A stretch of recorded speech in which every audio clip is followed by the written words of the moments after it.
Hello guys, so in this video I'm going to tell you how to get Monopoly Go reward codes.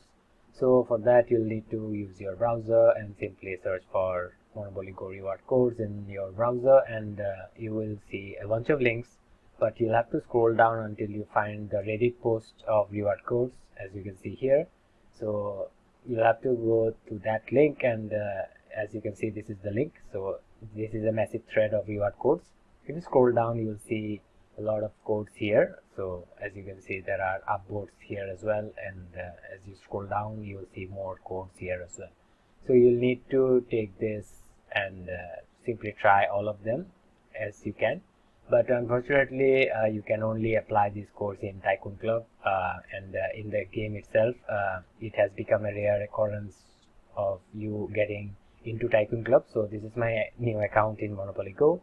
So if you go to the three dots bar at the top, and as you can see, I'm not in Tycoon Club anymore.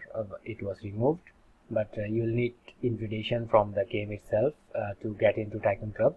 So when you go into Tycoon Club, you can get reward codes, as well as you can claim them as well. So there is no way to claim from the game itself. You'll need Tycoon Club as well. So if you're a Tycoon Club member, you can simply go to Google and search for this, and go to Reddit and simply try the codes out from here. So that was all for today guys. Thank you for watching. Take care. Bye bye.